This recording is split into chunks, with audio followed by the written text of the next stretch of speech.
Welcome to the Halloween special of Shipwreck Sunday, where we investigate disasters at sea and the impact that they have on the world today, but in a more spooky way. My name is Elinor. Today we will be discussing the sinking of Mary Celeste and the paranormal and unbelievable stories that surround her. Before we dive in, I must inform you, this story does include details of a maritime disaster resulting in the loss of a vessel, instances of the paranormal, racism, and death that may be disturbing to some audiences. Viewer discretion is advised. Please note before I begin that I am not a mariner or expert in the field of maritime history, but I have done my research and will present the information as I understand it and with accurate nautical terminology. In today's episode, I will be including the basics of nautical terminology in the description for anyone who needs it. Today there will be some conspiracies, myths, and false histories I discuss. I will be transparent when I reach these falsehoods. Happy Halloween, shipwreckers! There's a lot of paranormal spookiness having to do with the Mary Celeste, but she also has a rich history. She started off as Amazon, a two-masted sailing vessel built by Joshua Dewis in the small town of Spencer's Island in Nova Scotia, being registered in Parsborough on June 10, 1861. She was constructed of locally sourced timber, being rigged as a brigantine. She was carvel-built, meaning her whole planking was flush as opposed to overlapping. Traditionally, most sailing ships like Mary Celeste are clinker-built, with their planks overlapping slightly and being fastened together by caulking sealant. Judging by her registration documents, Amazon, as she was named at the time, was 99.3 feet long, had a beam of 25.5 feet wide, and a depth of 11.7 feet. She displaced 198.42 gross tons, being a relatively small vessel. She was owned by 9 people joined together by what is called a consortium, which is an association typically of several business companies. This consortium was led by builder Joshua Dewis, with the ship's first master, Captain Robert McClellan, being among the co-owners. Amazon left for her maiden voyage in June of 1861, sailing to 5 islands in Colchester County, Nova Scotia, on the north shore of Minas Basin, and here she took on a cargo of timber for passage across the Atlantic Ocean to London, England. Captain McClellan supervised the loading of the ship's cargo, but sadly got sick after that, his condition worsening quickly. Amazon returned to Spencer's Island, McClellan sadly dying of his illness on June 19, 1861. Captain John Nutting Parker took the helm from here and continued the voyage out to London across the Atlantic. Unfortunately, Amazon would run into more problems. She collided with fishing equipment scattered about the Narrows off Eastport, Maine in the United States on her way to London, and after leaving the UK, she ran into and sank a brig in the English Channel. This is not a good maiden voyage to start her career off with. Captain Parker was in command of Amazon for 2 years, where she worked mainly in the West Indies trade routes. In November 1861, she crossed the Atlantic from Canada to France and was the subject of a painting while in Marseille, though it's hotly debated who painted her. It was possibly painted by Honoré de Pellegrin of Marseille School, and he was well known for his maritime paintings. In 1863, Captain Parker passed the torch on to William Thompson, and he commanded Amazon until 1867. With Thompson in charge, there were no incidents and is commonly referred to her quiet years. In October of 1867, Amazon was driven ashore in a store at Cape Breton Island, Nova Scotia, and she was so heavily damaged due to this that her owners quite literally gave up on her, and she was left there as a wreck, being battered by the waves as they crashed around her on the shore. But don't worry, this isn't the end of her story. On October 15, 1867, Alexander McBean, a derelict from Glace Bay, Nova Scotia, acquired the Amazon, and here's where she became the ship we know her to be. Within a month of acquiring her, McBean sold her wreck to a local businessman of an unknown name, who sold the ship to Richard W. Haynes in November of 1868. Haynes was an American mariner from New York, and he paid $1,750, spending a whopping $8,825, restoring her to her former glory. He would captain her himself and registered her with the Collector of Customs in New York as an American vessel by the name Mary Celeste in December of 1868, forever changing the identity of the vessel. Due to his debts, the ship was claimed by Haynes's creditors in October of 1869 and sold to a New York consortium led by James H. Winchester. There was a revolving door of players in this consortium over the next 3 years, but Winchester remained a constant, always having at least half a share. During this period, there were no records of Mary Celeste's trade activities, or if there were, historians have been unable to recover them. Early on in 1872, she received $10,000 worth of refits, enlarging the ship greatly. Her length changed from 99.3 feet to 103 feet long. Her beam changed from 25.5 feet wide to 25.7 feet wide, and her depth increased from 11.7 feet to 16.2 feet tall. A second deck was added during the refit, with the inspector's report namely referring to extensions to the poop deck, as well as the replacement of many old timbers and new transoms. Transoms are the vertical reinforcements which strengthens the stern of a boat, with the flat termination of the stern being typically above the waterline. All this work also upped the ship's tonnage from 198.42 gross tons to 282.28 gross tons.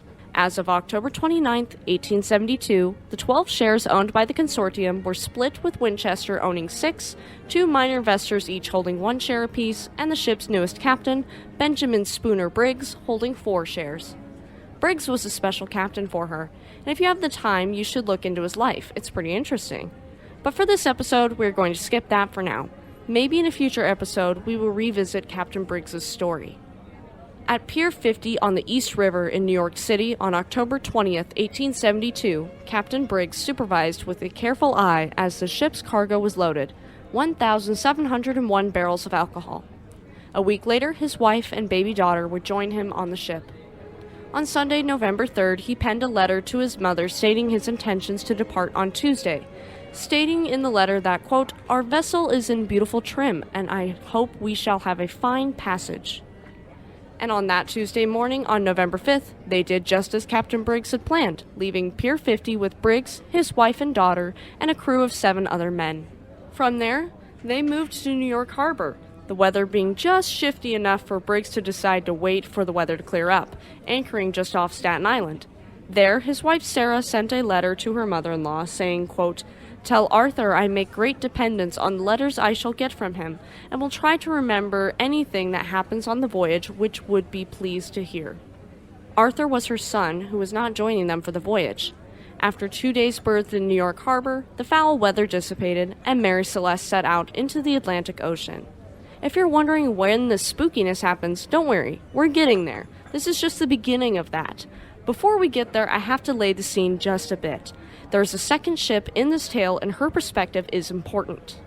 That ship is the Canadian brigantine Disappearance that was awaiting cargo in nearby Hoboken, New Jersey, while Mary Celeste was preparing for her voyage. Disappearance was to take a shipment of petroleum to Genoa via Gibraltar.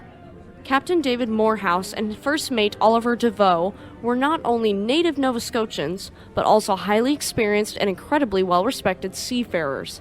Captain Briggs of the Mary Celeste and Morehouse of the Disappearance shared a few common interests, and some writers believe they knew each other, even if the relationship was only surface-level acquaintances. Other accounts assert they were much closer than that, even having dined together the evening before Mary Celeste's departure, but there's limited evidence for this based upon a recollection of Morehouse's widow 50 years after the incident we are about to cover. Disappearance departed Hoboken for Genoa on November 15, 1872, following the same general route that Mary Celeste was on, only 8 days behind. Disappearance reached a point midway between the Azores and the coast of Portugal at 1 p.m. on Wednesday, December 4, 1872, land time. This means it would be Thursday, December 5th, sea time.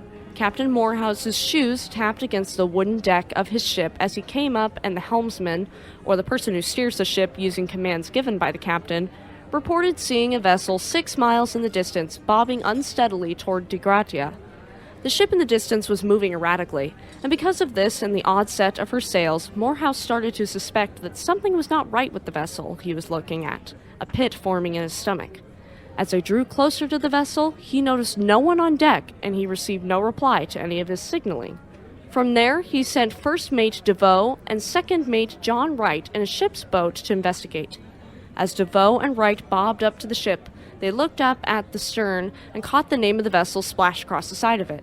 It was Mary Celeste. But why was she seemingly abandoned? Where was her crew? Where was her captain and his family? The duo climbed aboard the vessel hoping to find some answers, finding the ship completely devoid of life.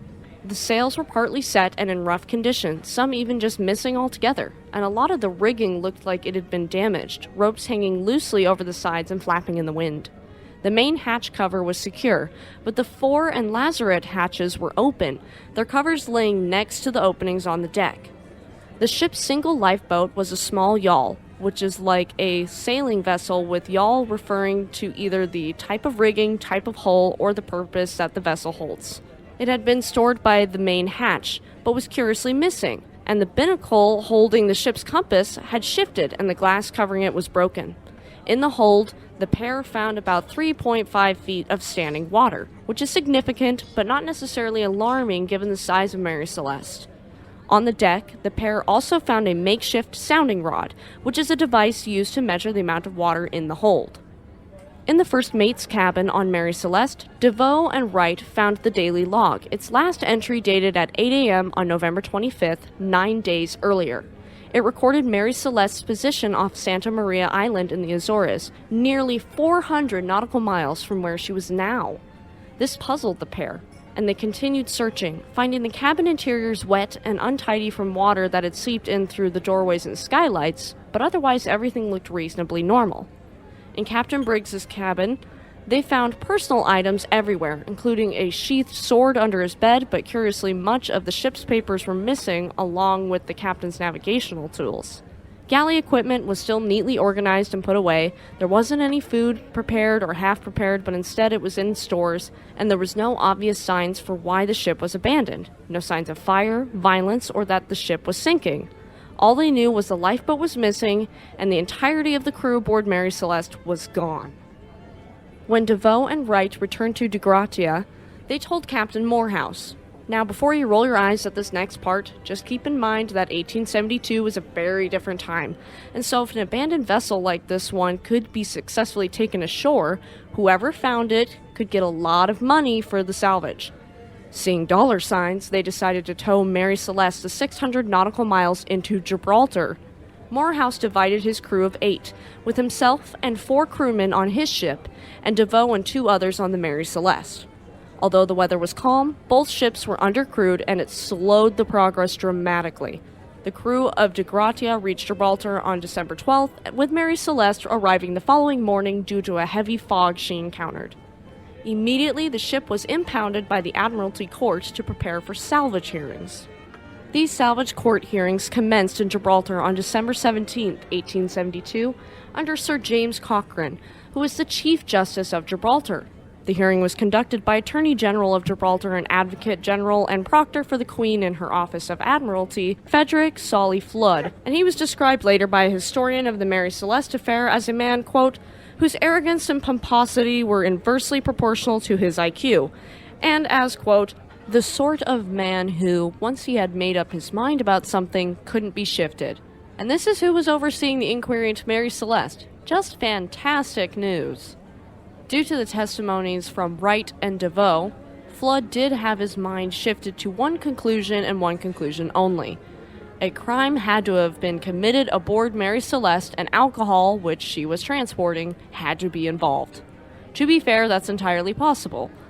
But given I told you what those two saw earlier, and there was no sign of a scuffle, it's still a bit of a stretch to immediately leap to this conclusion and stay there. Flood ordered an examination of Mary Celeste on December 23, 1872, being carried out by Surveyor of Shipping John Austin with the assistance of a diver by the name of Ricardo Fortunato. During his examination, John Austin reported seeing cuts on each side of the bow into the wood, which he presumed was caused by some sort of sharp instrument, and he found possible traces of blood on the captain's sword. In his report, he emphasized that he did not see any signs of the ship being struck by bad weather, with his evidence being a vial of sewing machine oil still sitting upright, though nobody acknowledged it could have been set upright again before abandoning ship. In Ricardo Fortunato's report on the hull, he concluded that the ship had not been involved in a collision or run aground, with a further inspection initially seeming to point toward both Austin and Fortunato as being correct. During this inspection, peculiar stains on the ship's rails appeared to be blood, and there was a deep cut in one of the railings, possibly done by an axe. Flood's suspicions of foul play were immediately confirmed for him at this point, but hold your horses, dear listeners, it only gets more interesting from here. On January 22, 1873, he sent the reports to the Board of Trade in London, tacking on his own theory that the crew had gotten drunk of their alcoholic cargo and murderous mayhem ensued. The theory is after the crew murdered the Briggs family and the ship's officers, they would take the sword and slice at the bow to simulate a collision before fleeing in the yawl, where it is unknown what happened. Because of this suspicion, which is unconfirmed just to reaffirm, Flood assumed Captain Morehouse and the crew of the Gibraltar were hiding something, namely the theory that Mary Celeste had been abandoned in a more easterly location than where it was, and that the ship's log had been faked. Flood just couldn't imagine Mary Celeste drifting the distance she did without her crew. Though the evidence found in Gibraltar did not support Flood's suspicions, there were still theories on foul play being the reason the ship was deserted. Even insurance fraud was a possibility, according to Flood and some newspaper reports, though this suspicion was rather brief. This was based upon the idea that Winchester had vastly overinsured Mary Celeste, but he was able to refute these allegations and none of the insurance companies ever looked into the policies in place. A theory that doesn't hold any water but needs to be mentioned is the theory posed by a 1931 article in the Quarterly Review stating that Captain Morehouse laid in waiting for Mary Celeste at Gibraltar. But this is impossible since Gibraltar was not only a slower ship than Mary Celeste, but departed 8 days after her. There's also the theory that Morehouse and Briggs planned to split the salvage and insurance money, with Briggs disappearing to make this more believable. But one has to ask, why would Captain Briggs leave behind his son if he planned on disappearing forever? It just doesn't make any sense. Others claimed that Riffian pirates were to blame, but the pirates would have looted the ship and the Mary Celeste seemed in order. To me, foul play doesn't fit the narrative. There's another theory that there was an explosion and they left the ship quickly, and this is evident by the fact that the ropes to the lifeboat that were left were cut rather than unfastened. In the ship's logs, there were mentions of rumblings and small explosions from the cargo hold. Cargo loads with petroleum would naturally give off explosive gas, and it was common for people to smoke indoors back then, so that could possibly make sense. It would also explain the fact that the top covering of one of the hatches was blown off, but with the ship looking relatively normal, that just doesn't add up for me either. Yet another theory is that there was some sort of natural disaster phenomena that caused the sudden abandonment. DeVoe theorized that it was a false sounding due to the sounding rod found on the deck, and they assumed that the ship was sinking due to a malfunction with the pumps or something of that sort and fled. If the water spout was struck or damaged in a storm, it would explain the raggedy sails and the amount of standing water in the ship, and it would also affect the barometric pressure generated by the spout with water driving up from the bilges into the pumps, causing the crew to think that they were taking on more water than they thought. Other theories were a submarine earthquake, especially if it caused an explosion, since this intense movement could upset the ship's cargo and make it explosively dangerous. After a 2006 experiment replicating these conditions, this was also found to be unlikely. So, what happened to Mary Celeste? Well, this is where things take a turn for the paranormal, unexplainable, and downright strange. Fact and fiction in the story have become so intertwined, it's hard to discern what is true and what is myth. Just keep in mind going forward, everything we're about to cover is either plain false or a conspiracy. Even seemingly reliable news sources like the Los Angeles Times were getting their facts wrong in June of 1883, claiming Mary Celeste was left with, quote, every sail was set, the tiller was lashed fast, not a rope was out of place, the fire was burning in the galley, the dinner was standing untasted and scarcely cold, the log written up to the hour of her discovery. This is just blatantly false given the testimony earlier from DeVoe and Wright. The November 1906 edition of Overland Monthly and Out West magazine reported falsely that Mary Celeste drifted off the Cape Verde Islands, which is 1,400 miles from the actual spot she was found. Strange things were told wrong about the story, saying the first met was, quote, a man named Briggs, or even that there were live chickens on board. According to many historical commentators, the most influential retelling that got the story wrong was a story in the January 1884 edition of the Cornhill magazine that basically set the Mary Celeste as an unforgettable event in history. None other than a young 25-year-old surgeon named Arthur Conan Doyle wrote this piece, and it's one of his first. Conan Doyle's story, named J. Habakkuk Jepson's Statement, did not adhere to facts and was in fact a work of fiction, one that Conan Doyle did not expect to be taken seriously. In his story, the ship was renamed to Mary Celeste, and her captain was J. W. Tibbs.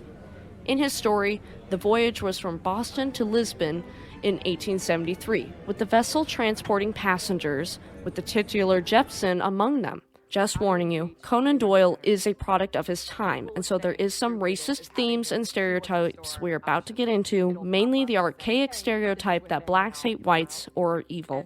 In the story, there's a fanatic named Septimus Goring with a severe hatred of white people, and he bribed members of the crew to murder Captain Tibbs, take the vessel hostage, and transport it to the shores of Western Africa.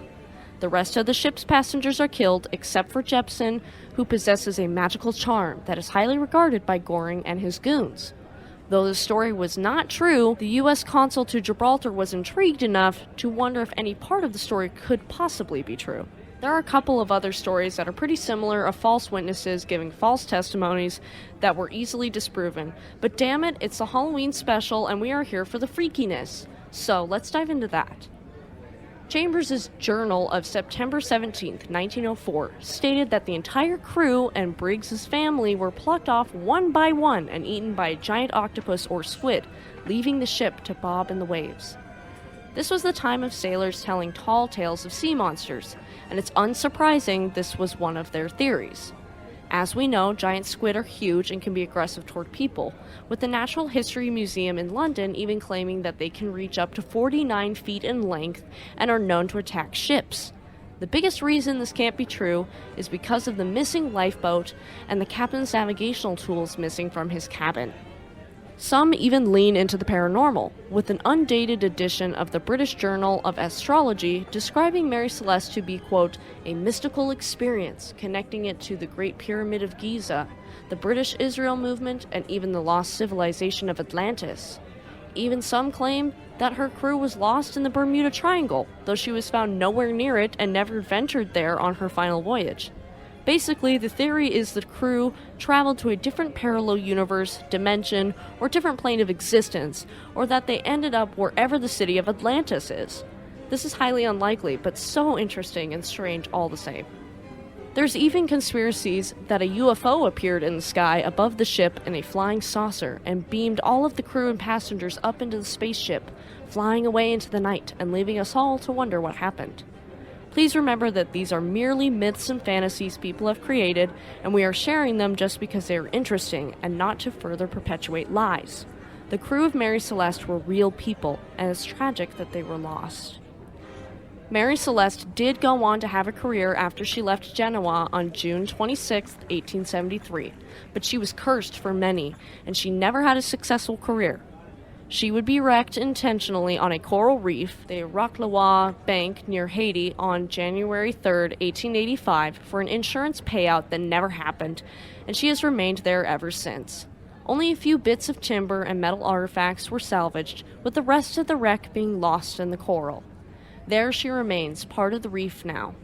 Mary Celeste isn't the only ship with her crew strangely disappearing, but she is certainly one of the more famous ones. This episode hopes to commemorate the memories of everyone lost on the Mary Celeste, and hopefully one day we learn the truth of what happened to her crew. This episode also hopes to discuss the theories and conspiracies behind this mystery so we may understand what is fact and what is fiction. Happy Halloween, dear listeners. Thank you for tuning into this special edition of Shipwreck Sunday. If you liked this episode and are listening on YouTube, please give us a like, leave us a comment, and subscribe to our channel. If you liked this episode and are listening on Spotify, Samsung Podcasts, Amazon Music, or another podcast service, please subscribe for more content and leave us a 5-star review, as it does help us reach more listeners like you. If you have any ships you'd like us to cover, please leave us a comment and we'll put it on our schedule. Check out Speed Force Media on Twitter. Our Twitter handle is @Shipwreck Sunday. Tune in this Sunday for the story of SS Justicia, a ship operated by the White Star Line and sunk off the coast of Ireland. Have a great week, have a safe and happy Halloween, and we'll see you next time.